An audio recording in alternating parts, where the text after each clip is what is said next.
사도행전 강의 60번째고요. 제목은 루디아. 그냥 루디아가 아니라 자색 옷감을 파는 여자 루디아. 너무 길어서 제가 그냥 루디아 이렇게 이름만 붙였어요. 사도행전 16장 11절에서 15절까지 보겠습니다. 사도행전 16장 11절에서 15절까지 같이 한 목소리를 읽겠습니다. 시작. 우리가 드로아에서 배로 떠나 사모드라게로 직행하여 이튿날 네아폴리로 가고 거기서 빌립보에 이르니 이는 마게도냐 지방의 첫 성이요 또 로마의 식민지라. 이 성에서 수일을 유하다가 안식일에 우리가 기도할 곳이 있을까 하여 문밖 강가에 나가 거기에 앉아서 모인 여자들에게 말하는데 두아디에라시에 있는 자색 옷감 장사로서 하나님을 섬기는 루디아라 하는 한 여자가 말을 듣고 있을 때 주께서 그 마음을 열어 바울의 말을 따르게 하신지라. 그와 그 집이 다 세례를 받고 우리에게 청하여 이르되 만일 나를 주 믿는 자로 알거든 내 집에 들어와 유하라 하고 강권하여 머물게 하니라. 아멘.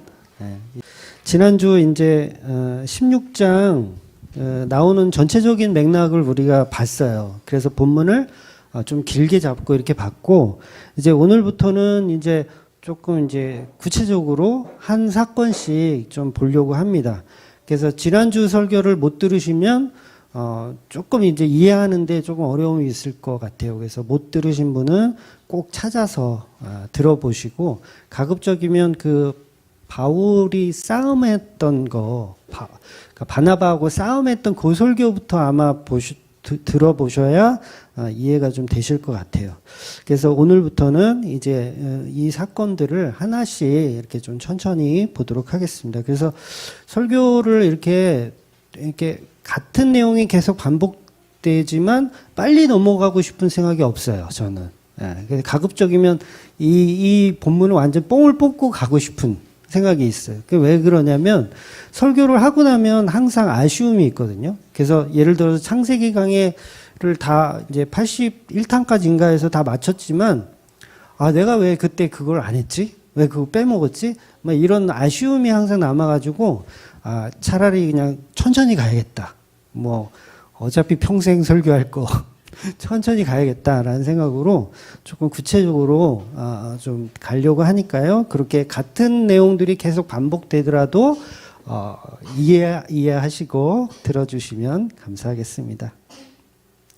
이제 바울이 환상을 통해서 마게도냐로 넘어왔어요. 그래서 이제 빌립보라고 하는 곳에 와서 이제 며칠이 지난 겁니다. 오기는 왔는데 배를 타고 이제 마게도냐를 건너온 거잖아요. 그래서 바람이 너무 잘 불어가지고 순풍을 만나가지고 한 이틀 만에 왔어요. 그러니까 바람도 사실 하나님이 이제 보내주셨다고 볼 수 있죠. 그래서 빨리 가게끔 보내주셨어요. 그러니까 나중에 이제 거꾸로 배를 타고 마게도냐에서 이제 거꾸로 드로아 쪽으로 넘어갈 때가 있거든요. 그때는 5일이 걸려요. 그러니까 이게 바람의 영향이, 이 배는 이제 그 당시 이제 모터로 갔던 시대가 아니니까 바람의 영향을 그만큼 많이 준 거예요. 그러면 무슨 얘기냐면 하나님이 빨리 갈 수 있게 도우셨다라는 얘기가 되거든요. 그러면 빨리 가기는 갔는데 할 일이 없는 거예요. 바울하고 그 일행들이 할 일이 없는 거예요. 그러니까 일찍 오기는 왔는데, 하나님께서 빨리 가라고 해서 오기는 왔는데 복음을 어디서부터 어떻게 전해야 할지 잘 모르겠는 거예요. 그래서 며칠을 그냥 있다가 심지어는 기도할 곳도 없는 거예요. 기도할 곳도 없어서 본문에 보면 기도할 곳을 찾는 중이에요, 지금. 그러니까 이 당시 빌립보에는 아직 유대인 남자들이 그렇게 없었기 때문에 회당이 존재하지 않았던 것 같아요. 그러니까 회당이 없으니까 기도를 어디서 해야 되는지 장소를 찾고 있는 바울의 모습이 오늘 이 본문에서 나와 있다라는 거죠. 그런데 여러분, 이 바울의 이 행동이 저와 여러분은 복음을 어느 정도 아니까 이 바울의 행동이 맞습니까? 아니면 틀렸습니까? 바울의 행동. 그러니까 안식일에 회당을 찾아서 기도할 것을 찾고 있는 모습이 복음을 아는 우리라면 그 행동이 맞아요, 틀려요? 별로 그렇게 썩 그렇게 맞는 것 같지 않아요. 그러니까 성경은 분명히 지금 기도할 곳을 바울이 찾고 있다. 그것도 안식일에 기도할 곳을 찾고 있다고 해요. 여러분, 이거는 복음적으로 사실 맞는 행동이 아닙니다. 꼭 토요일에 안식일을 지켜야 하는 것도 아니고 또 뭐 우리처럼 지금 한국 교회처럼 뭐 주일을 마치 안식일처럼 이렇게 지켜야 되는 것도 아니에요. 사실은 시간과 장소는 의미가 없어요. 어떻게 의미가 없냐면 예수 그리스도의 십자가로 인해서 더 이상 그 의미가 없어요. 그러니까 회당을 찾을 필요도 사실은 없죠. 회당은 존재할 필요도 없어요. 전도하러 왔으면 시장에서 해도 되고 아니면 아무 데서나 해도 돼요. 꼭 회당에 가서 할 필요는 없었다는 거죠. 그래서 이 본문이 뭘 말하고 있냐면 여전히 바울이 가지고 있었던 그 율법에 묶여 있는 그 모습을 한 번 더 표현하고 있는 거예요. 여전히 바울은 복음을 알고 내가 십자가의 은혜를 받아서 십자가를 전하는 사람이라고 얘기는 하지만 사실은 아직까지 바울 안에 여전히 율법으로 뭔가가 계속 채워져 있었다라는 거죠. 그러니까 그 묶임바된 그 사슬, 율법의 사슬들을 그 올무들을 풀어가는 과정이 이 사도행전 16장이라는 거예요. 그래서 이제 디모데에게 할례를 하는 모습이라든가 여전히 율법에 매여 있는 거죠.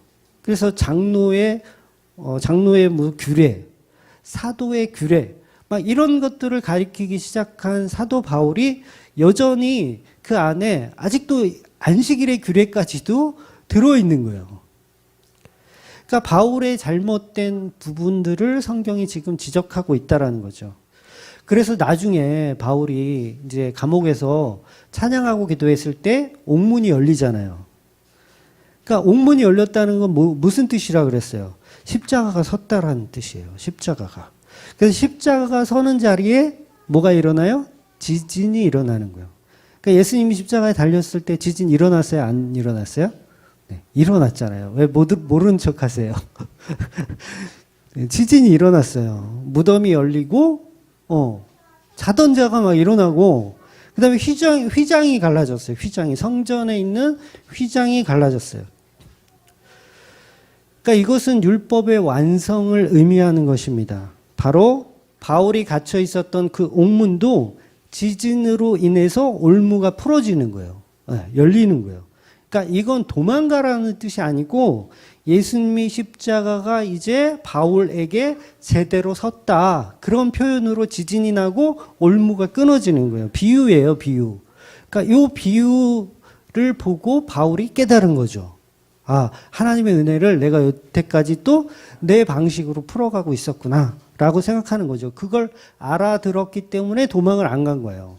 못 알아들었으면 도망갔죠. 하나님이 나 또 살려주시는구나, 풀어주시는구나. 근데 바울은 무슨 얘기인지 정확히 알았기 때문에 도망가지 않았던 거예요. 그러니까 바울이 갖고 있었던 그 올무, 그 율법이란 올무가 예수 그리스도의 십자가로 완전한 해방, 완전한 자유가 주어졌다는 설명을 오늘 이 16장이 하고 있는 거예요. 바울이 그 과정을 지금 걸어가고 있는 거예요. 그 과정을. 그러니까 율법의 올무에서 십자가 은혜로 다시 거듭나는 과정을 지금 16장에서 우리가 보고 있는 겁니다. 그래서 저와 여러분도요, 예수님을 믿는다고 하지만 20년, 30년 믿었어도 이 바른 복음이 우리 안에 딱 들어와서 십자가가 딱 서면 어떤 일이 일어나요? 지진이 일어나요. 지진이. 십자가가 바로 서면 반드시 그 지진이 일어납니다. 그 지진은 자유를 뜻하는 거예요. 그러니까 자유가 일어나는 것이죠. 어떤 자유냐면 나로부터의 자유예요. 나로부터의 자유. 그러니까 이 세상에서 가장 흉악한 인간이 누굽니까? 나예요, 나 자신. 그러니까 이 나 자신으로부터의 해방이 일어나는 거예요. 나를 가장 힘들고 율법으로 억눌렀던 그 나 자신이 결국 내 가치를 예수님께서 십자가로 완전히 죽이신다는 것을 알게 된 것이죠. 그래서 십자가 은혜로 죽이는 것이 바로 자유라고 하는 거예요. 이스라엘에게 하나님께서 계속 은혜를 주시잖아요. 그랬을 때 이스라엘한테 너희들 말 잘 들어라. 빨리 회개하고 구원을 받아들여라. 이런 얘기를 하고 있는 게 아니에요, 사실은. 이스라엘에게 여전히 율법을 주면서 죄를 폭로하고 있다고요, 계속해서. 너희들은 죄인이다. 그러니 이 죄를 빨리 씻고 하나님께 돌아와라, 그런 얘기가 아니라 여전히 너희들은 죄인이라는 것을 그냥 폭로할 뿐이에요. 언제까지? 십자가가 설 때까지. 네, 폭로하는 거예요. 폭로하는 거. 우리는 못 알아들으니까 그러면 그 율법을 내가 다 지켰어요, 하나님. 이라고 나오는 사람들이 뭐예요? 그 사람들이 못 알아듣는 사람들이라고요. 계속해서 우리는 죄를 폭로당하고 예수 그리스도의 십자가 앞에까지 가는 게 성도의 모습이라는 거예요. 그래서 하나님은 인간을 교훈하고 아니면 뭐 변화시켜서 바꾸실 생각이 없는 거예요. 그냥 여전히 죄인으로 남기를 원하시는 거예요. 잘 이해하셔야 돼요. 어려운 설교예요. 여전히 인간은 죄인으로 남기를 원하신 거예요. 그래야 십자가 은혜가 필요한 존재가 되기 때문에 그래요. 그런데 계속해서 우리가 율법을 통해서 우리의 의를 드러내면 우리는 십자가가 필요 없는 존재가 되는 거죠. 그걸 못 알아듣는다고 하는 거예요. 성도 아니라고 하는 거예요. 그래서 복음을 알면 알수록 자유함이 우리 안에 생기는 것이죠. 심지어는 내 삶의 목적까지도 내 생명까지도 자유함을 느끼게 되는 겁니다. 결국 그런 자유라는 그 지진이, 그 거룩함이 우리 안에 일어나는 거죠. 그래서 내가 그동안 쌓았던 바벨탑들이 다 그 지진으로 인해서 다 무너지는 거예요. 아, 내가 할 수 있는 거는 없었구나라는 거. 아까 제가 찬양할 때 첫 멘트로 그런 말씀 드렸어요. 미리암이 막 기뻐했잖아요. 그 애굽의 군대가 수장되는 모습을 보고 여호와께서 우리를 살려주셨다 하면서 기뻐서 막 춤을 춰요. 근데 사실은 그 모습이, 그 애굽 군대의 모습이 바로 우리 모습이고, 우리가 그 홍해 바다 가운데 죽어야 하는 자들이잖아요. 그럼 어떻게 그 모습 보면서 우리가 찬양할 수 있냐고요. 찬양하면 안 되는 거잖아요. 그런데 찬양하는 게 또 맞아요. 왜냐하면 여전히 우리는 죄인이기 때문에 그런 거예요. 그러니까 우리가 교회에 나와서 뭐 예배하고 찬양하고 막 그러는 자체가 뭐예요? 죄인이니까 하는 거예요. 죄인이니까. 그러니까 우리가 교회 나와서 새 사람 되자. 새 사람 되자. 난 이제 바뀌어보자. 변화되자. 여전히 그건 복음 안에 있는 게 아니에요. 다른 복음을 말하고 있는 거예요. 우리는 바뀌고 변화되는 게 아니라 여전히 죄인으로 드러나는 자리에 있으셔야 되는 거예요. 그래야 십자가 필요한 거죠. 여러분, 가룟 유다하고 베드로하고 어떤 차이가 있어요? 아무 차이도 없어요. 똑같아요, 둘은. 똑같아요. 그냥 죄인의 자리에 있는 거예요. 가룟 유다도 죄인의 자리에 있고 베드로도 죄인의 자리에 있는 거예요. 그냥 있으면 돼요. 그러면 그때 하나님의 은혜가, 예수 그리스도의 십자가 은혜가 바로 투영되는 거라고요. 그런데 그걸 우리가 책임져야 되겠다. 나는 변화돼야 되겠다. 나는 뭐 잘못한 게 있으니까 회개하고 돌아서야 되겠다. 이런 개념 자체가 바른 해석이 아니라는 거예요. 그래서 진리를 알면 알수록 우리 안에 어떤 현상이 일어나면 자유함이 생기는 거예요. 아, 죄라는 것이 나를 억누를 수 없구나라는 걸 발견하는 것이 되는 거죠. 왜냐하면 나는 죄에 대해서 해결할 능력이 없으니까 자유해질 수밖에 없는 거예요. 그래서 고린도후서 3장 10절에 보면 주는 영이시니 주의 영이 계신 곳에 자유가 있느니라. 이런 말씀이 있는 거예요. 주의 영이, 주님의 영이 계신, 예수 그리스도가 계신 그곳에는 반드시 자유함이 있어요. 근데 그 자유함은 우리가 죄를 마음대로 져라 그런 의미가 아니라 우리는 여전히 죄인의 자리에 있어야 예수 그리스도가 영광이 되기 때문에 그런 거예요. 그러니까 내가 쌓아놓은 바벨탑이 무너지려면 지진이 나는 방법밖에는 없습니다. 그래서 내 가치가 예수 그리스도의 십자가로 투영되어서 다 무너져 내려야 하는 것입니다. 그러니까 치매 걸린 어르신들이 막 오물을 얼굴에 막 묻혀요. 막 화장품인지 알고 막 묻혀. 근데 정신을 딱 차렸어. 갑자기. 띠로리. 빨리 세수해야 되겠죠. 화장실 가서. 바로 그런 상황이 되는 거지 내가 먼저 죄에 대해서 자각하고 그것을 끊어내려고 하는 게 아니라 예수 그리스도의 십자가 은혜가 들어와야 되는 거예요. 들어와야 되는 거예요. 그래서 바울에게는 그 모든 것이 자기가 아는 모든 것이 십자가 말고는 전부 배설물로 여겼던 이유가 그건 거예요. 그래서 빌립보서 3장 8절 우리가 잘 아는 내용이지만 한번 읽어보겠습니다. 시작. 또한 모든 것을 해로 여김은 내 주 그리스도 예수를 아는 지식이 가장 고상하기 때문이라. 내가 그를 위하여 모든 것을 잃어버리고 배설물로 여김은 그리스도를 얻고. 그러니까 이게 왜 배설물로 여기냐면 나는 방법이 없거든요. 나는 그냥 죄인일 뿐이고 그냥 그게 끝이에요. 죄인일 뿐이고 그걸 해결할 방법이 있다 없다? 없는 거예요. 우리는 없는 거. 근데 왜 교회에 앉아서 하나님 앞에 회개합시다. 우리 이제 바로 삽시다. 우리 이제 하나님 말씀대로 삽시다. 이런 교훈을 끄집어내는 순간 그건 뭐냐면 그건 마귀가 하는 작업이라는 거예요. 네. 잘 이해하셔야 돼요. 설교가 점점 지금 미궁에 빠질 수도 있어요. 우리는 죄를 해결할 방법이 없다는 것을 우리가 알아야 돼요. 그러니까 모든 게 다 배설물인 거예요. 십자가 말고는 답이 없는 겁니다. 그래서 바울도 그렇고 저와 여러분도 십자가 복음을 배우시는 분들이 전부 다 그 십자가만 붙들고 사셔야 돼요. 다른 거 붙들고 사시지 마시고 십자가만 붙들고 사세요. 근데 어지러워요.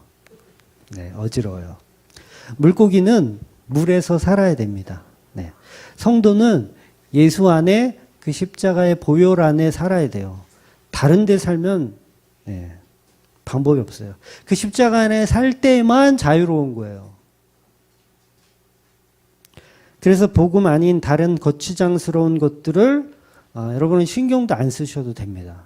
괜찮아요. 신경 안 쓰셔도 돼요. 여러분 오늘 본문 같은 이런 말씀들을 이단들이 좋아하는 거 아세요? 오늘 이 본문 말씀은 이단들이 좋아해요. 특히 안식일 교회에서 좋아해. 안상홍 하나님의 교회에서 좋아해요. 왜냐하면 지금 바울이 안식일을 지키려고 막 애를 쓰는 모습이 보이잖아요. 회당을 찾아가려고 그러고 안식일 지켜야 되는데 어디 기도할 처소 없나? 막 이러고 있어. 그럼 요거 가지고 이단들은 딱 그렇게 설명하죠. 봐라. 사도 바울도 토요일인 안식일을 지키려고 부단히 애를 썼는데 너희들 일요일 교회들은 왜 안식일날 토요일을 우습게 보고 성경에도 없는 주일날 예배드리냐? 이런 식으로 공격을 한단 말이에요. 그러면 성경을 딱 보니까 진짜 바울이 안식일날 예배하려고 막 이렇게 기도하려고 하는 모습이 사도행전 16장에 나와. 일요일 교회가 다 틀렸구나. 안식일 교회가 맞구나. 그렇게 가는 사람들이 있겠어요, 없겠어요? 네, 있다라는 거예요, 실제로. 네, 있어요. 안식일 교회 굉장히 커요. 그거 외국산 이단입니다. 국산이 아니에요. 안식일 교회는 외국산 이단이에요. 엄청 커요. 사람들 많이 빠져 있어요. 그런데 사도 바울도 지금 사도 바울의 이 연약한 모습을 성경이 지적하는 거지 사도 바울이 옳다, 사도 바울이 잘했다 그 얘기를 하는 게 아니라고요. 그러니까 우리 성경을 문자적으로 보니까 이런 말에 휩쓸려서 이단한테 빠지는 거예요. 근데 성경은 그런 얘기를 하는 게 아니라 여전히 연약한 사도 바울을 들어서 복음이 무엇인지를 설명하고 있는 내용이라고요. 그러니까 한국말은 끝까지 들어야 되는 거예요. 사도 바울의 행동도 끝까지 봐야 되는 거예요. 끝까지. 그래서 사도 바울은 서신서를 쓸 때 지금은 서신서 안 써요. 지금은 한 편도 안 썼어요. 아마 서신서 중에서 제가 알기로 제일 먼저 쓴 게 데살로니가 전서거든요. 그 책도 2차 전도여행 거의 끝물에 아마 쓴 것으로 제가 그렇게 기억을 하는데, 대부분 3차 여행 때 이후에 그다음에 저기 로마 감옥에 투옥됐을 때 그때 대부분 쓴 거예요. 그때는 뭐예요? 바울이 십자가의 은혜로 조금 무르익었을 때. 지금은 뭐예요? 약간 조금 막 이랬다 저랬다 하는 그런 상황에 있기 때문에 서신서를 못 쓰게 하시는 거예요, 하나님이. 그래서 사도행전을 원래 사도 바울이 써야 맞잖아요. 요때는 그래도 친필로 쓸 수 있을 정도의 건강 상태였으니까 사도 바울이 써야 되는데, 하나님은 사도 바울에게 사도행전을 쓰는 것을 허락하지 않으시는 거예요. 왜냐하면 여전히 그 과정 속에 있기 때문에 그런 거예요. 그래서 누가가 사도행전을 기록하고 이 사도 바울은 나중에 이 복음이 어느 정도 무르익었을 때 쓰게 되는 거죠. 사도 바울이 이제 나중에 서신서에서는 정반대 이야기를 해요. 오늘 행동과 전혀 다른 이야기를 서신서에서는 해요. 그러니까 오히려 날과 절기가 중요하지 않다라는 얘기를 하거든요. 그러니까 오늘 지금 사도행전에 지금 일행이 4명이잖아요. 사도 바울, 디모데, 누가, 그다음에 한 사람 누구죠? 신라. 이렇게 4명이 있잖아요. 그러면 바울이 그러는 거예요. 우리 안식일인데 우리 기도할 때 찾아야 하잖아. 우리 한번 밖에 나가볼까? 막 이러면 그 4명 중에 예수님이 만약에 계셨다라면 예수님 뭐라고 했을까요? 야, 2-3 사람이 모인 곳이면 그곳이 교회야. 날짜와 절기가 뭐가 중요해? 이 녀석아, 꿀밤한데. 그렇군요, 예수님. 제가 어릴 때부터 바리새인 출신이라 제가 깜빡했습니다. 그리고 그 자리에서 예배하면 되는 거예요. 근데 여전히 사도 바울 이 머릿속에는 여전히 날과 절기가 들어있고 율법이 아직도 뼛속까지 바리새인의 모습적인 게 계속 드러나더라는 거예요. 그래서 나중에 갈라디아서 이제 가면은 사도 바울이 그런 얘기를 해요. 4장 10절 11절 있나요? 네, 있네요. 같이 읽어볼게요. 시작. 너희가 날과 달과 절기와 해를 삼가 지키니 내가 너희를 위하여 수고한 것이 헛될까 두려하노라. 그죠? 여기서는 다른 얘기하죠. 지금 날과 절기는 하나도 중요하지 않다.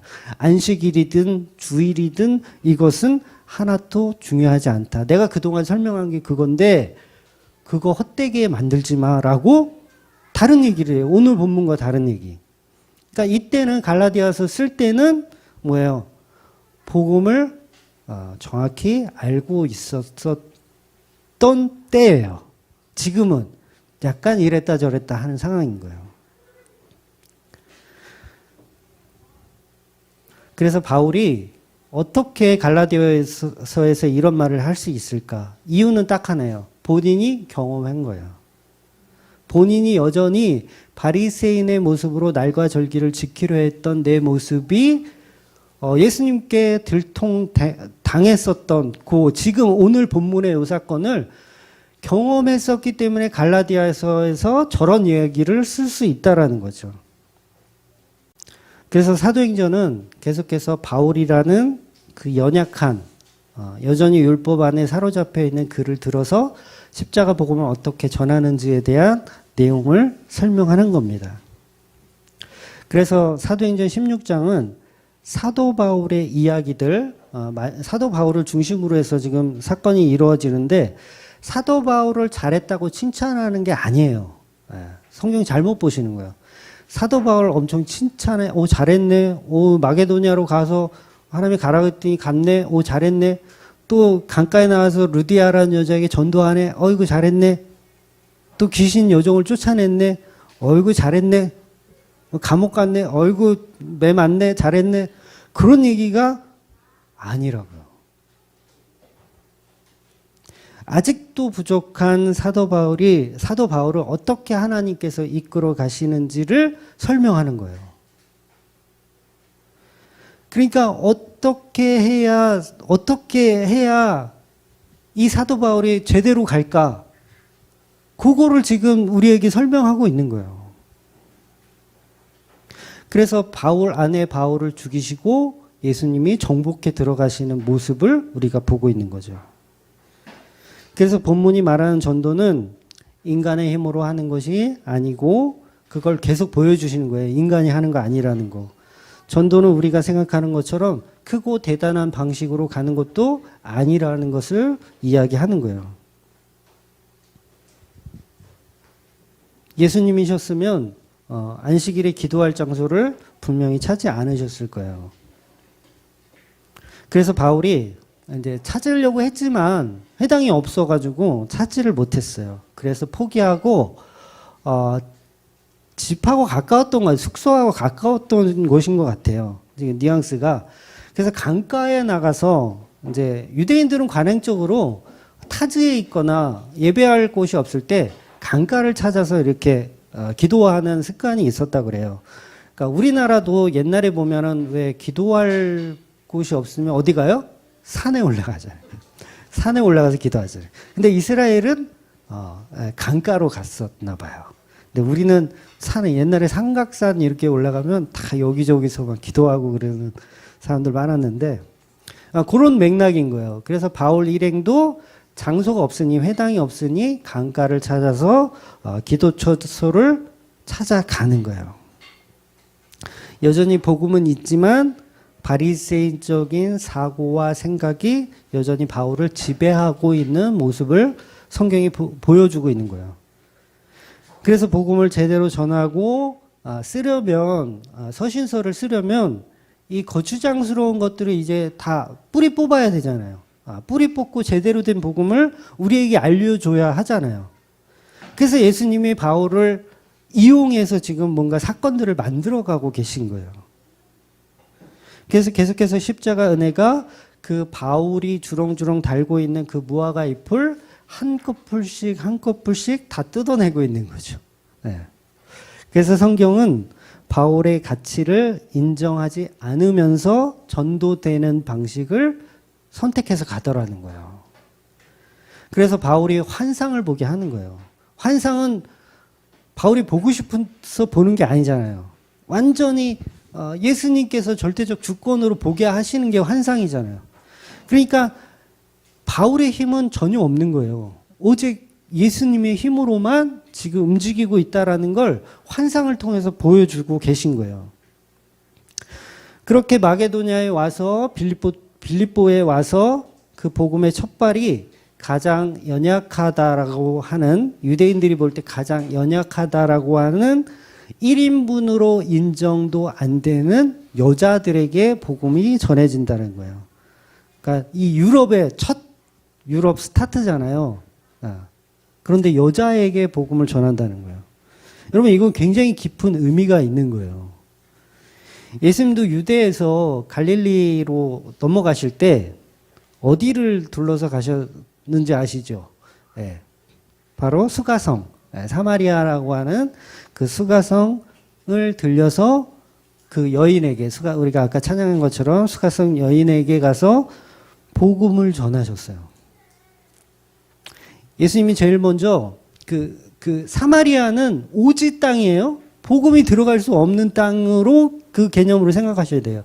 근데 그 복음이 들어갈 수 없는 땅에 들어가셔서 누구에게 복음을 전했냐? 바로 수가성 여인에게 복음을 전했다라는 거예요.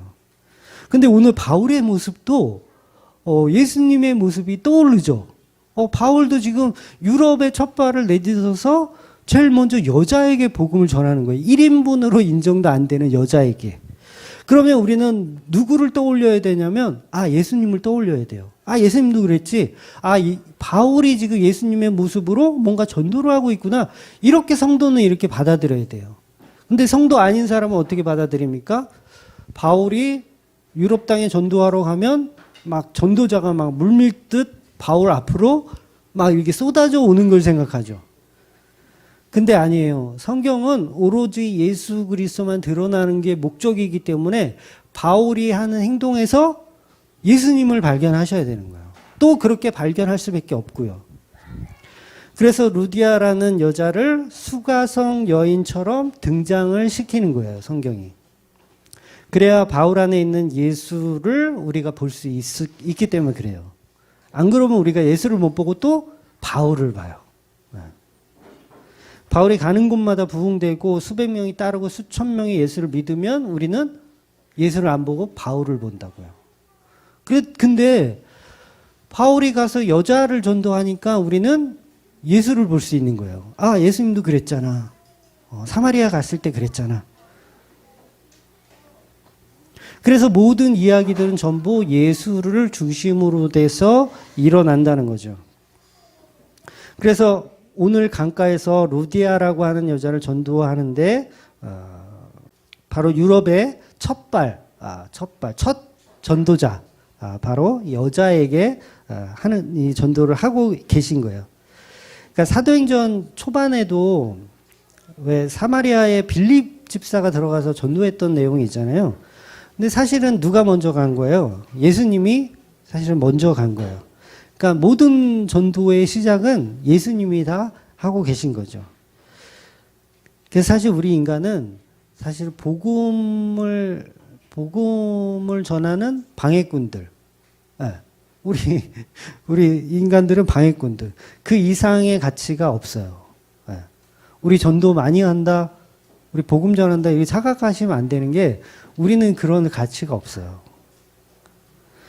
우리 교회가 주맘교회가 복음으로 바로 선 교회라면 그 전제 조건이에요. 복음으로 바로 선 교회라면 그 십자가 복음을 가장 많이 훼손하고 망가뜨리고 있는 사람 누구예요? 제일 먼저 저예요. 제가 제일 복음을 망가뜨리고 있는 거예요. 그 다음이 여러분들이고. 그러니까 우리는 전부 죄인일 뿐이고 복음을 전하는 주체가 될 수 없다는 이야기를 드리는 거예요. 그래서 바울이 생각하는, 저와 여러분이 생각하는 전도 폭발의 방식이 아닌 가장 연약해 보이는 방식으로 한 여자를 통해서 유럽이 정복되어지더라는 거예요. 그러니까 나중에 이제 빌립보서라는 책이 있잖아요. 우리 성경에 빌립보서를 보시면 아시겠지만 빌립보의 교회가 세워지는 거예요. 그러니까 이 루디아라는 여자를 전도함으로 인해서 교회가 세워지더라는 거죠. 그래서 말씀은 전부 예수님의 마음으로 봐야 제대로 해석이 돼요. 다른 방법은 없습니다. 예수님의 마음으로 봐야 돼요. 그러니까 성령의 마음이죠.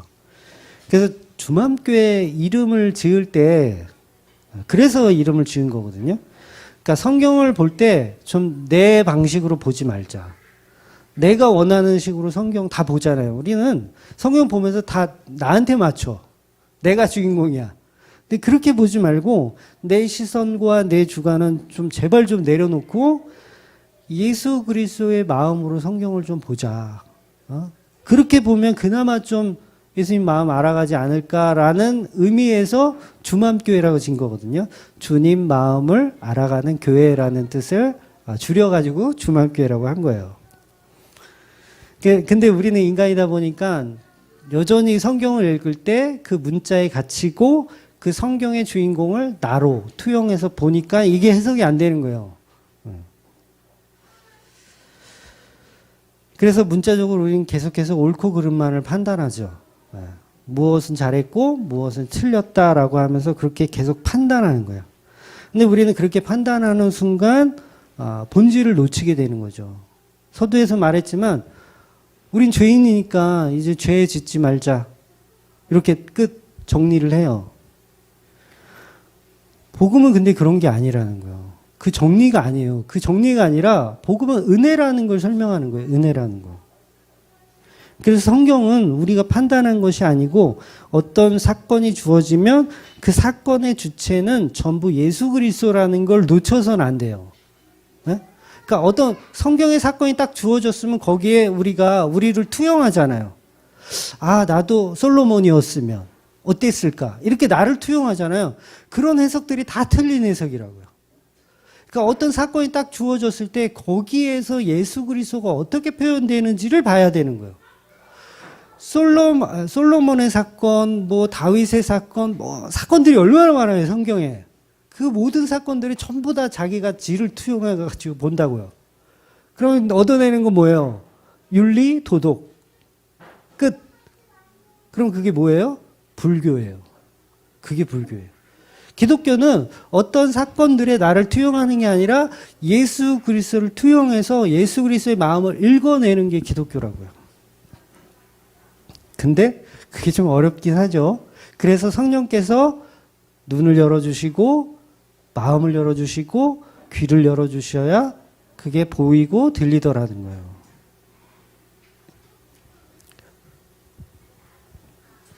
성경에 다윗이 등장해서 밧세바를 범하고 아이까지 가져요. 그리고 우리아를 살해해버립니다. 이 말씀 보면서 우리는 아유 저런 나쁜 인간. 이게 목적이 돼서는 안 된다는 거죠. 또 거기에 나를 투영해서 아 나도 그랬을 거야. 나도 죄인이지 뭐. 좋아요. 이런 접근 방식이 틀렸다는 거 아니에요. 좋아요. 근데 거기서 끝나면 안 된다는 거죠. 거기서 끝나면 그걸 불교라고 하는 거예요. 나도 다윗처럼 나쁜 놈입니다. 하나님. 용서해 주시옵소서. 회개합니다. 끝. 이게 불교예요. 기독교는 오직 예수의 살과 피를 매주 모여서 매일 각 가정에 묵상하시는 것이 기독교라고요. 그러니까 어떤 말씀이든 사건이 주어지면 거기에서 예수 그리스도를 발견해내는 것이 성도라는 거예요. 여러분 바울도 처음부터 사도가 아니에요. 처음부터 사도가 아닙니다. 여전히 십자가의 길을 가는 나그네일 뿐이에요. 여전히 나그네일 뿐이에요. 그가 계시를 받았으니까 다메섹 도상에서 예수님 만나고 계시 딱 받았으니까 처음부터 십자가 복음 다 알고 막 전했나요? 아니에요. 실패했어요. 그래서 고향 다소로 들어가서 거기서 10년 넘게 있었잖아요. 은둔 생활했어요. 은둔 생활. 복음은 그렇게 계속 배워가는 거지 한순간에 이렇게 뻥하고 뚫리는 게 아니에요. 그래서 왜 목회를 오래 하신 그 목사님일수록 십자가 설교가 깊어지더라고요. 십자가 설교가 깊어져. 근데 전부 거꾸로 가. 처음엔 기뻤다가 나중에는 막 이것저것 짬뽕돼 있어. 그러니까 옛날에는 오직 십자가만 복음만 전했는데 지금은 막 짬뽕이에요.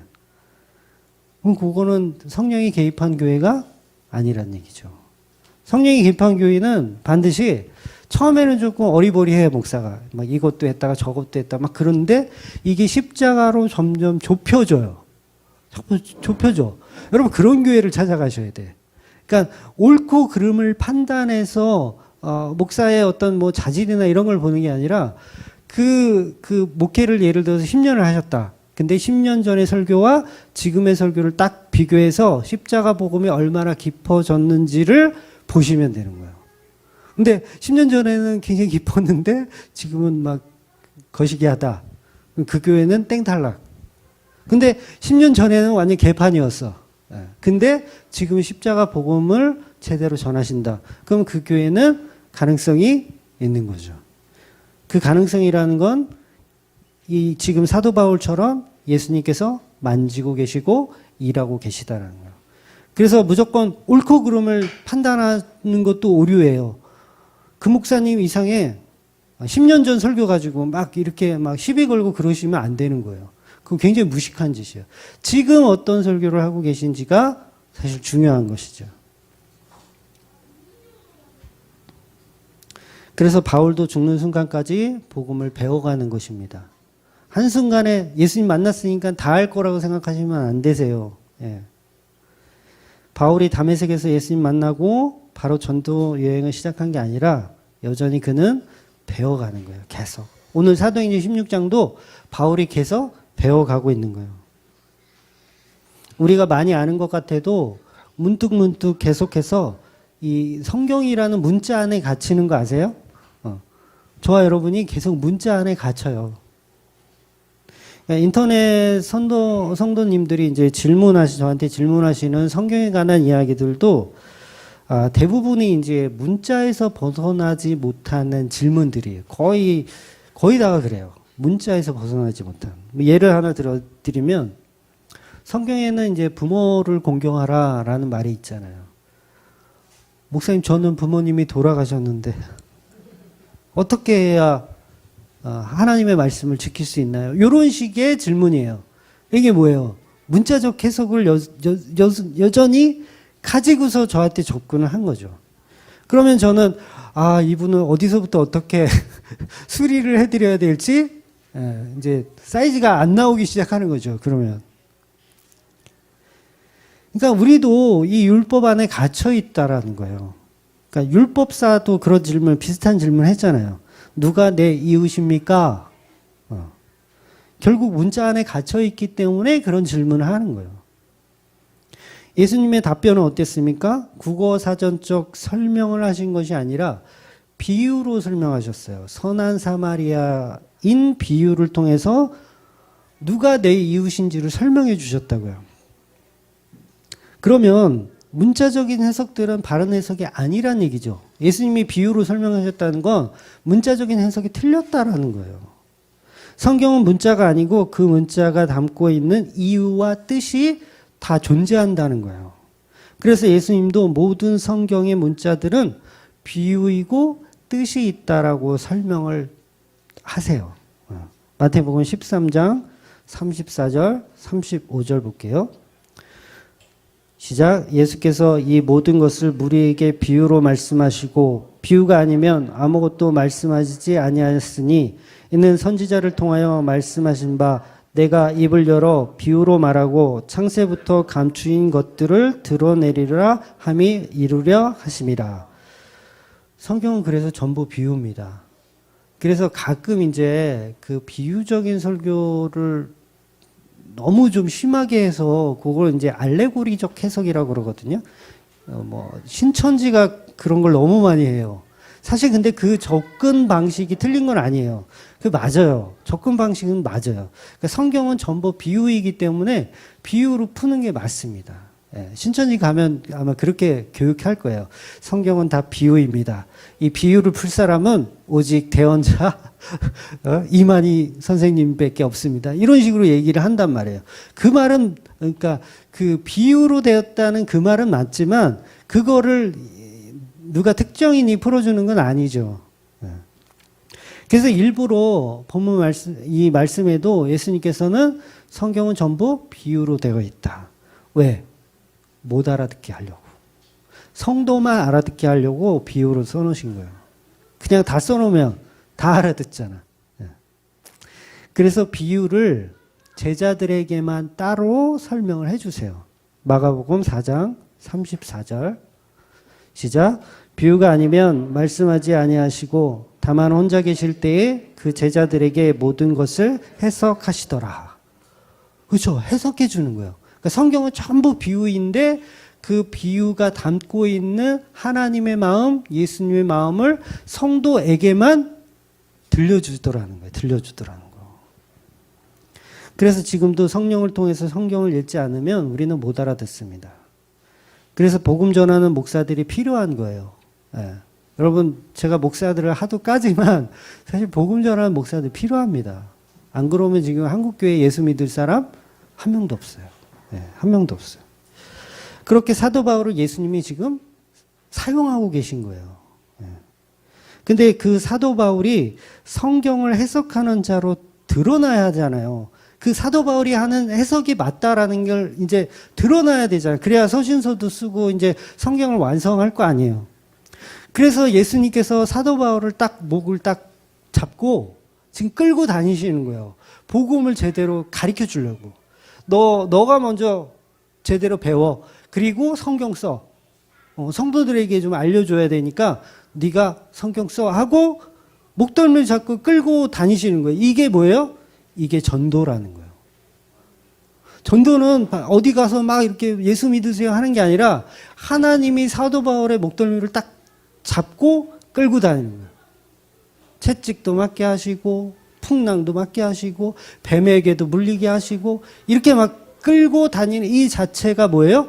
전도하고 계신 거예요. 지금 예수님이 사도 바울이라는 그 사람 안에 들어있는 성도들, 저와 여러분인 거죠. 사실은 사도 바울의 그 복음들로 인해서 파생되는 우리 성도들이니까 하나의 몸이니까 다 지체니까 그게 전도예요. 전도는 다른 게 아니라 예수님이 우리의 인생을 딱 잡고 끌고 다니시는 거예요.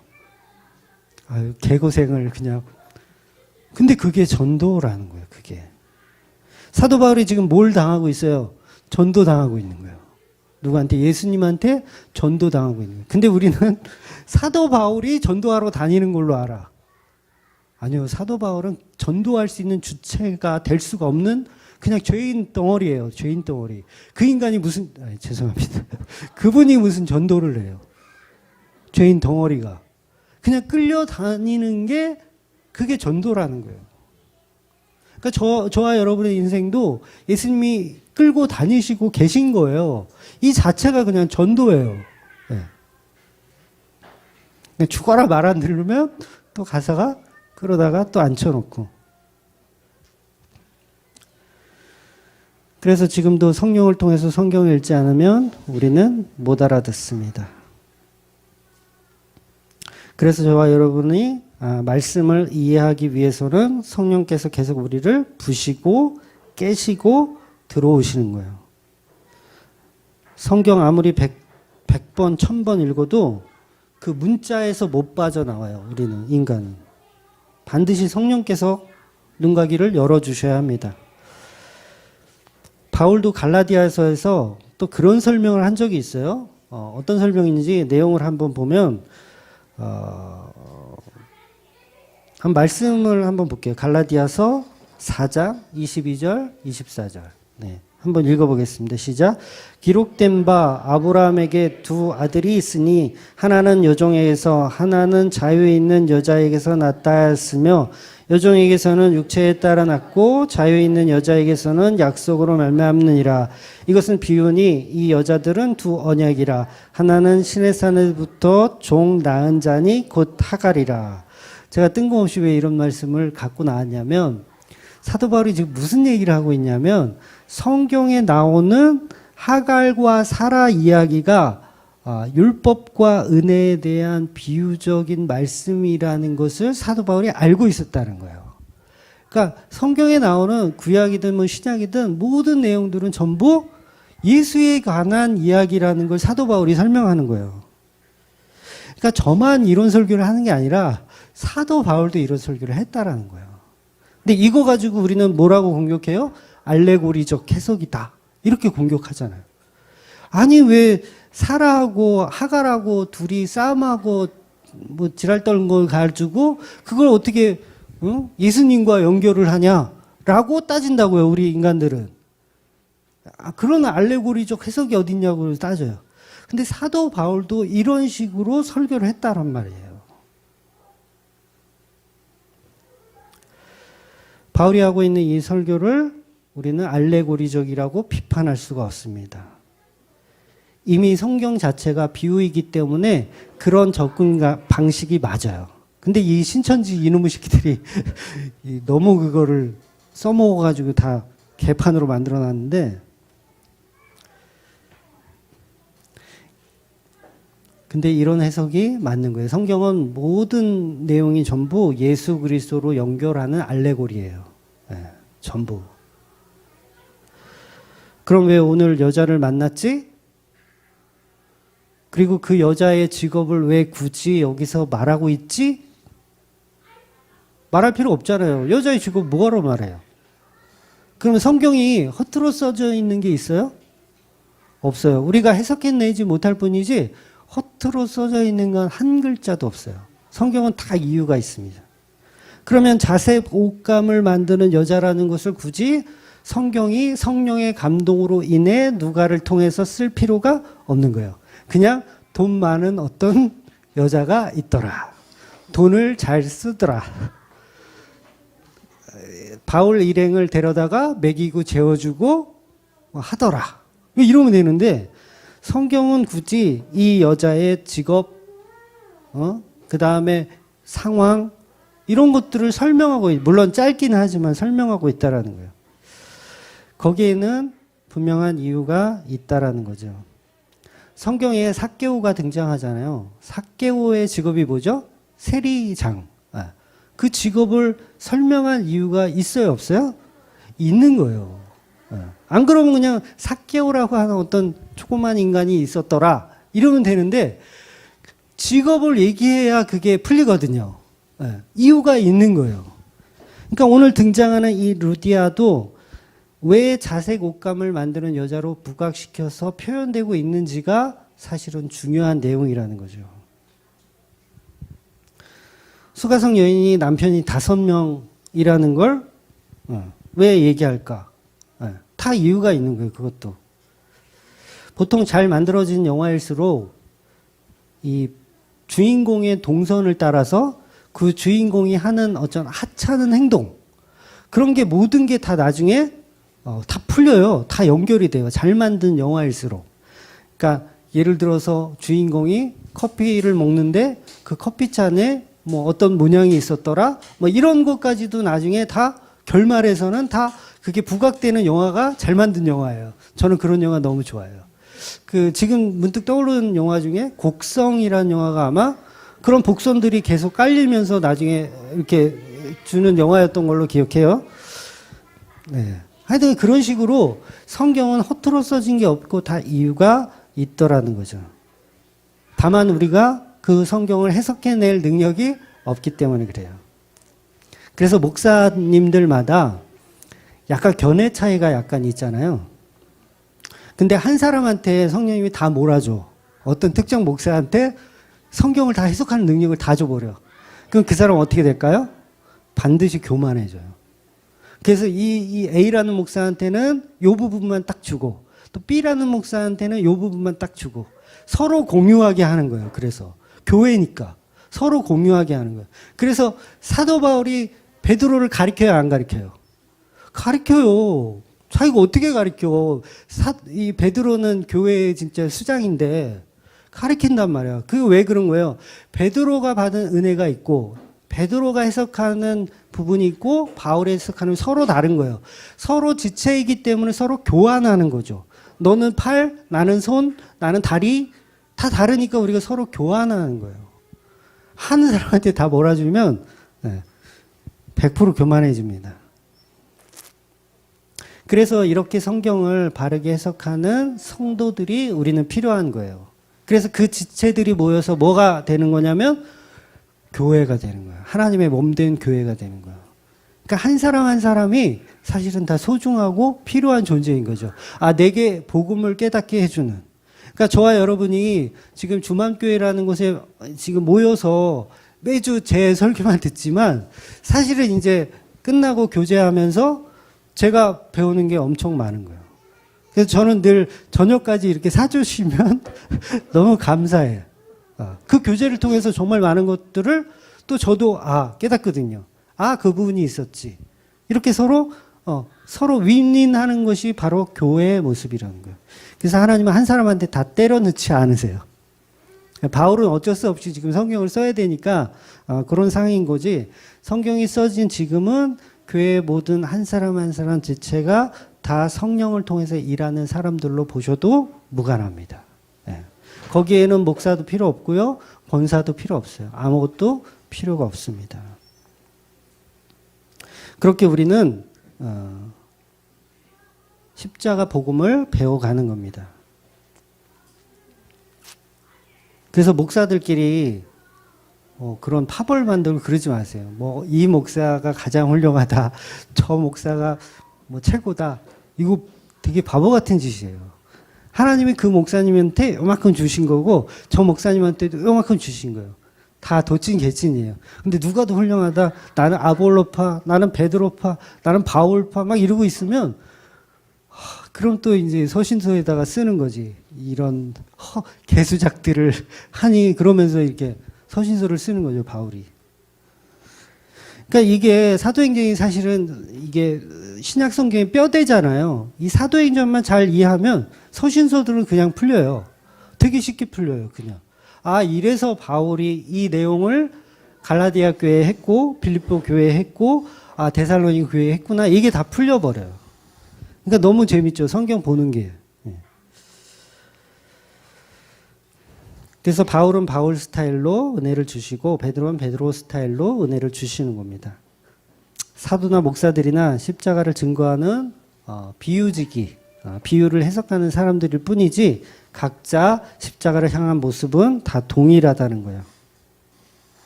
그러니까 오늘 본문에서 등장하는 루디아의 그 가족들, 또 다음 주에 볼 이제 귀신 들린 여종, 그 다음에 자살을 하려는 간수장, 그 가족들, 전부 십자가를 설명하는 도구들이라는 거예요. 도구들. 그럼 오늘 루디아라는 여자가 등장하는데, 그럼 보세요. 바울이 환상을 보고 마게도냐로 건너와서 도와달라고 한 사람이 있었잖아요. 환상 중에. 그 도와달라는 사람이 누구냐? 누구냐? 이 목사들마다 또 해석이 또 다르죠. 지금 오늘 본문대로라면 루디아라는 이 여자가 그 환상 속의 주인공일 수도 있죠. 네, 문자적으로 해석하면 아, 이 여자가 그 환상에 있었던 그 여자인가 보다. 또 어떤 해석자는 바울이 환상 중에 본 마게도냐 사람은 이 저자 누가다. 이렇게 주장하시는 분도 계시고, 다들 근데 너무 많이 가신 것 같고요. 바울이 본 마게도냐 사람은 사실 누구냐면 한 사람을 말하는 것보다 교회 전체를 이야기하는 것이고, 더 구체적으로는 바로 바울 자신을 얘기하는 거예요. 바울 자신을 환상 중에 본 거예요. 그러니까 여러분, 예수 그리스도의 십자가가 가장 필요한 사람이 누구예요? 우리 아들? 응? 우리 예주? 아니에요. 내 자신이 예수 그리스도의 십자가가 가장 필요한 사람이에요. 그러면 지금 성경에서 예수 그리스도가 가장 필요한 사람이 누구예요? 사도 바울 자신인 거예요. 그러니까 그 본 환상 중에 도움을 요청했던 그 사람은 바로 자기 자신인 거예요. 바로 이것을 제가 자주 얘기하는 직면이라고 하는 거예요. 그러니까 우리가 죄라는 것을 보면서 죄를 직면하잖아요. 죄를 보면서 또 남의 죄도 마찬가지고 남의 죄도 마찬가지고 나는 저러지 말아야지. 오늘 보통 그러잖아요. 요새 뭐 N번방 조그만 녀석들이 아주 그냥 겁대가리 없이 그 얼굴 다 까이고 보세요. 그거 보면서 우리는 나는 저러지 말아야지. 요건 회개가 아니에요. 요건 회개가 아니에요. 그래서 귀신 들린 자가 당신은 지극히 높은 하나님의 종이다 이런 말을 하는 것, 그 모습이 귀신 들린 그 모습이 바로 바울 자신의 모습이라는 걸 직면한 거죠. 자각을 한 거죠.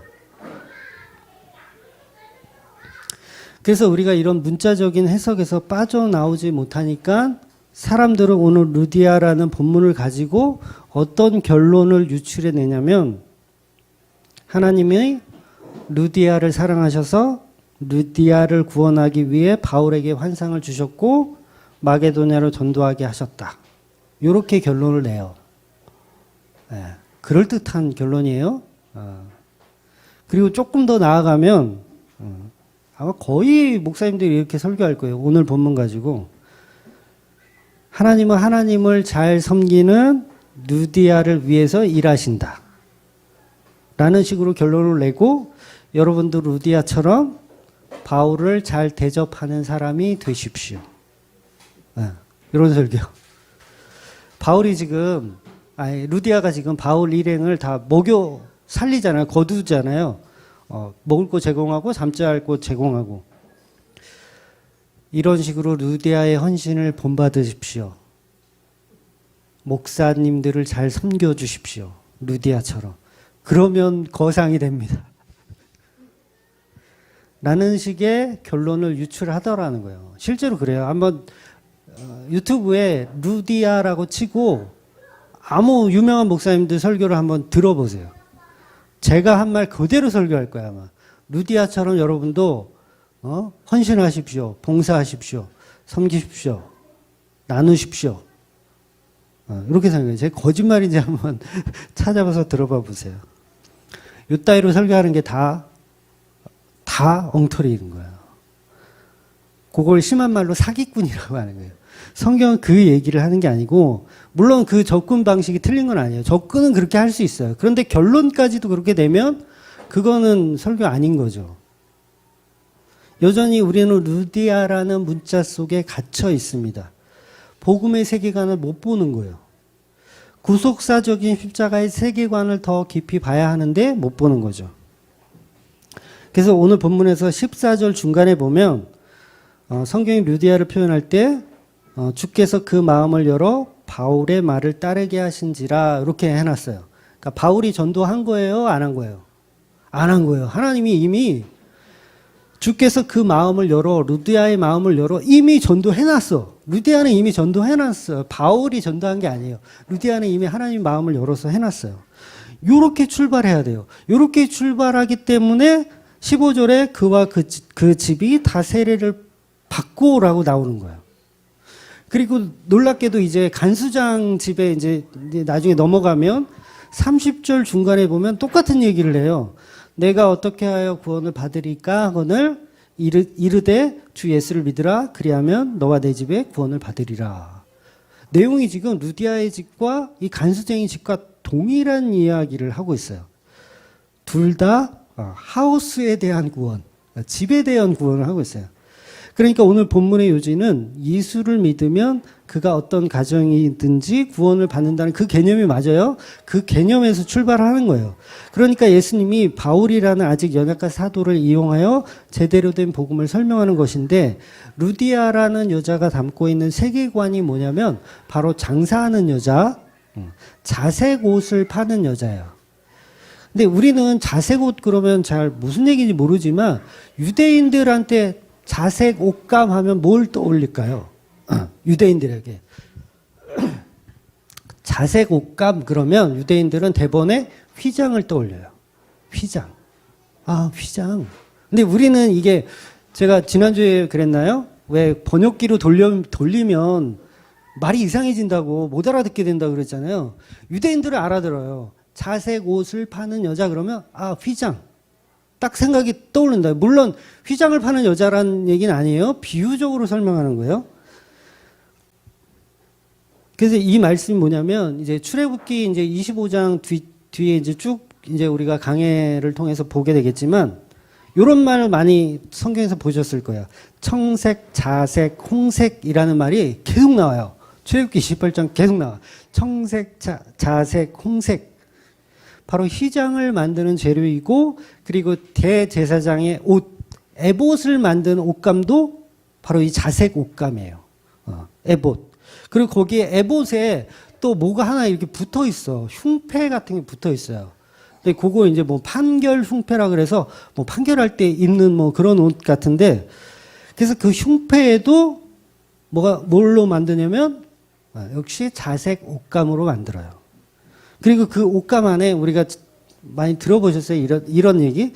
우림과 둠밈, 뭐 이런, 우림과 둠밈 발음도 이상한데, 그게 다 이 대제사장 옷 안에 들어간 액세서리 같은 거예요. 액세서리라고 표현하니까 좀 그런데, 그래서 이 흉패는 제사장 옷에 들어가는 또 12보석을 의미합니다. 점점 미궁에 빠지죠? 12보석이 들어가요. 이 흉패 안에 무슨 보석 해서 12가지가 들어가. 그런데 이 12가지 보석은 뭘 의미하냐면 12지파를 의미해요. 만약에 이게 성경에 기록하지 않고 있다면 또 그럴 거야. 알레고리적 해석이라고.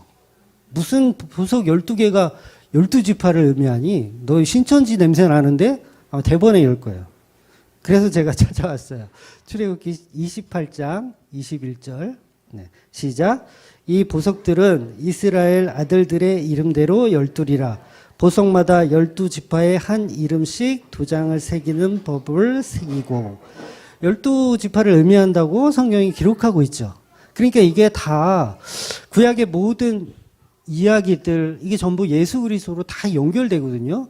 여러분, 예수님의 제자가 왜 12명입니까? 왜 12명이에요? 12지파였기 때문에 12명인 거예요. 12지파가 아니고 예를 들어서 무슨 19지파였다. 그러면 예수님 제자 몇 명? 19명. 그러니까 그러니까 말씀을 이루기 위해서 예수님이 이 땅에 오신 거예요. 그러니까 다 의미가 있다고요. 그냥 어떻게 하다 보니까 12명 됐네? 이게 아닌 거예요. 다 이유가 있기 때문에 12명인 거예요. 이렇게 제사장 옷은 다 의미가 있습니다.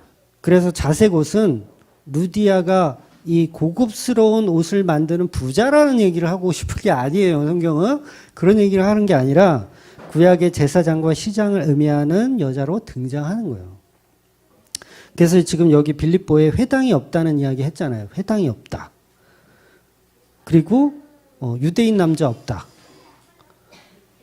여자는 아무리 해도 소용없다. 남자 10명 이상이 아니면 이 회당을 만들 수가 없어요. 10명 이상이 돼야 회당을 만들어요. 교회도 여러분 웃긴 거 아세요? 교회도 이렇게 상가 얻어가지고 교회 이렇게 차리잖아요. 그래서 노예에 이제 보고를 하잖아요. 우리 이제 개척했다. 그래도 성도가 없잖아요. 성도가 없으면 교회로 등록이 안 돼요. 네. 그거는 그냥 기도처라고 이렇게 처리가 되지 정식 교회로 등록이 안 됩니다. 그냥 기도처예요. 그래서 뭐 무임 목사 그래가지고 되게 무시해요. 성도가 없으면 무임 목사. 아무리 월세 내고 교회 차려도 소용없어. 성도가 없으면. 그러니까 당시 유대인 사회에서도 유대인 10명이 있어야 회당을 만들 수 있어요. 10명이 안 되면 그건 인정 안 해. 그리고 여자가 아무리 100명, 1000명이 있어도 회당 만들 수가 없어요. 네, 없어.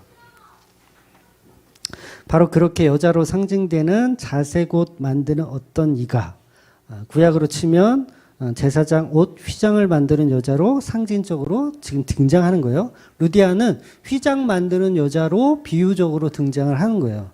그러면 그 휘장 만드는 그게 가치가 있어요, 없어요? 예수님 십자가 섰으니까 휘장은 이제 필요가 없잖아요. 가치가 없잖아요. 그래서 그 루디아라는 여자에게 십자가 복음이 들어가는 거예요, 이제. 그런 개념으로 성경이 우리한테 설명하고 있는 거예요.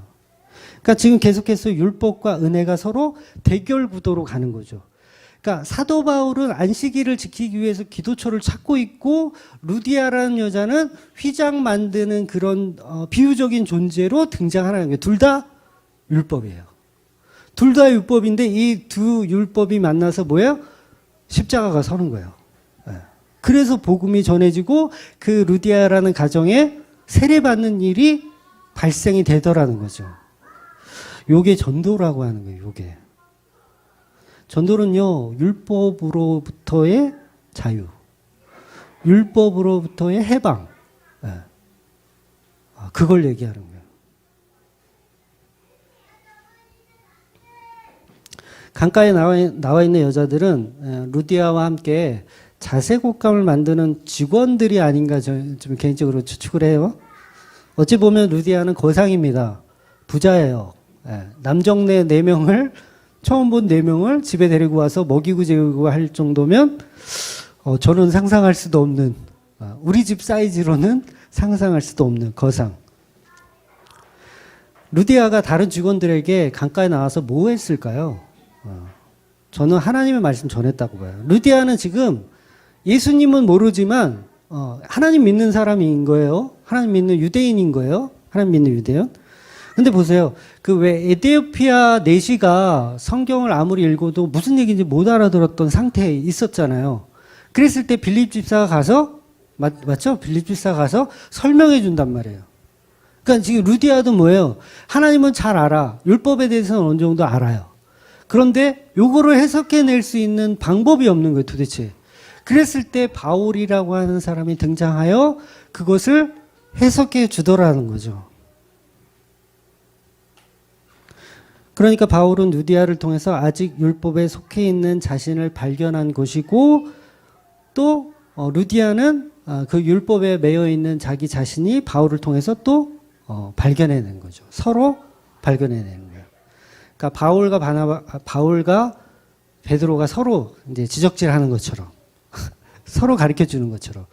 그러니까 여러분 지금 이 상황이 바울이 루디아를 전도하는 개념으로만 생각하시면 안 돼요. 오히려 거꾸로일 수도 있어요. 루디아가 바울을 전도하는 것일 수도 있어요. 제가 일전에 고넬료 사건에서 설명할 때 뭐라 그랬어요? 제가 베드로가 고넬료를 전도한 것이 아니라 고넬료가 베드로를 정신 차리게 한 것이다. 네, 이렇게 설명드렸었잖아요. 같은 상황인 거예요. 그러니까 바울은 루디아를 통해서 아직 율법 속에 갇혀 있는 자기 자신을 발견한 것이고 귀신 들린 여정을 통해서 역시 자기가 귀신 들린 수준이라는 것을 발견한 것이고 또 자살하려는 그 교도관을 통해서 한 번 더 자기 자신을 또 직면한 거예요. 네. 그건 이제 나중에 이제 설명드릴게요. 그러니까 성경은 이렇게 짜임새 있게 표현하고 있습니다. 그래서 지금 복음으로 바로 서야 하는 사람은 루디아인가요? 네. 여기서 잘 봐야 돼요. 복음으로 바로 서야 할 사람은 루디아가 아니에요. 하나님 입장에서 누가 지금 바로 서야 돼요? 바울이 바로 서야 되는 거예요. 그래서 예수님은 루디아를 통해서 바울에게 뭔가를 설명하고 계신 거예요. 그래서 바울이 꿈꾸었던 그 마게도냐 사람은 자기 자신일 수 있다고 제가 설명드린 거예요. 이 세상에서 도움이 필요한 사람은요, 나예요, 나 자신이에요. 하나님의 십자가 필요한 사람, 나 자신이에요. 가장 은혜 받아야 되고, 나 자신이 가장 문제가 많은 거예요. 그러니까 바울이라는 이 사람은 어떻게 보면 아직은 율법의 티를 완전히 벗지 못한 상태의 그 사람을 여전히 율법이라는 것을 상징하는 자색 옷 만드는 여자 루디아를 만나서 십자가 은혜를 서로 나누게 되는 거예요. 루디아는 예수님을 모르지만 오늘 말씀에 굉장히 독특한 이야기가 또 나오는데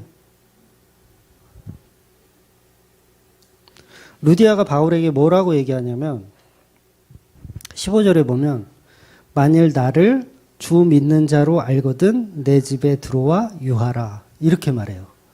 여러분 이게 해석이 됩니까? 말도 안 되는 얘기 하는 거예요 지금. 바울에게 내가 복음을 듣는 루디아라면 저한테 말씀 더 들려주세요. 우리 집에 가서 그 예수님 말씀 좀 더 들려주세요. 이래도 모자랄 판에 만일 나를 예수 믿는 자로 알거든 우리 집에 와라. 이걸 강권하여 얘기한단 말이에요. 무슨 얘기냐면 좀 어렵긴 한데 누가 누구를 강제하고 권합니까 지금? 거꾸로 된 거예요. 루디아가 바울에게 강권하고 있는 거예요. 우리 집에 와. 내가 해줄 말도 많아. 그 얘기예요. 내가 해줄 말도 많다는 거예요. 아니 바울에게 말씀을 들어야 하는 루디아가 오히려 거꾸로 된 이야기를 대사를 치고 있어요. 여러분 이 부분은 요 루디아가 바울에게 들을 말이 많다는 말이 아니라 만일 나를 주 믿는 자로 알거든 이 얘기란 말이에요. 나는 예수를 모르니까 예수에 대해 더 말해줘 이게 아니라 내가 할 말이 많다는 거야. 내가 할 말이. 그리고 루디아는요. 바나바처럼 또 사라져요. 루디아 얼마나 대단한 인물입니까? 거상이고 돈도 많았을 거예요. 아마 무슨 요새 기업 중에서 막 그런 아주 굉장한 사람인데 빌립보 교회가 세워지잖아요. 그럼 루디아라는 인물은 굉장히 거기에 굉장히 큰 역할을 분명히 할 거예요. 근데 없어요. 별로 안 나오는 게 아니라 안 나와 루디아가. 이 얘기는 뭐냐면 또 사라지는 거예요. 바나바처럼 또 사라지는 거. 그러니까 바울에게 어떤 복음을 제대로 된 방향성을 전달하는 자로 살짝 등장하는 거예요. 이상하잖아요. 왜 안 나올까? 계속 나와야지. 돈도 좀 주고 연보도 좀 주고 이렇게 계속 나와야지. 나중에 이제 그 감옥에 갔다 나오면서 바울이 루디아한테 들렸다 가거든요. 네, 들렸다 가요. 이 얘기는 뭐냐면 바울이 영향을 많이 받은 거예요. 루디아에게 오히려 뭐 돈 몇 푼 주어줘서 인사하러 갔겠어요? 뭔가 좋은 거예요. 내가 생각했던 뭐 어떤 이런 율법 안에 있었던 게 헤어났다는 거예요. 그 사람을 통해서 루디아를 통해서. 그래서 예수님이 두 사람을 만나게 하셨다라는 거예요. 그러니까 서로 영향력을 주고받았다라는 거죠. 그런데 예수님의 마음을 가장 많이 연 사람은 바로 사도 바울이라는 거예요. 사도 바울. 그래서 처음에 바울의 마음을 열어주는 게 아니라 처음에는요, 루디아의 마음을 열어줘요. 본문 다시 보시면 아시겠지만 하나님께서 바울의 마음을 여셔서 루디아에게 전도하게 하였더라. 이게 맞는데 그렇게 안 하고 루디아의 마음을 먼저 열어주세요. 루디아의 마음을 열고 만나게 하시는 거예요. 이 놀라운 성경의 개념을 바울은 감옥 가서야 알아요. 감옥 가서 지진 나고 있을 때 이제 알아요. 바울이 굉장히 고집쟁이입니다. 성격도 아주 그냥 고집쟁이에요. 오죽하면 예수님이 다메섹에 찾아가서 아니 뭐라고 해야 말을 듣는 고집쟁이. 바나바하고 싸우는 거 보세요.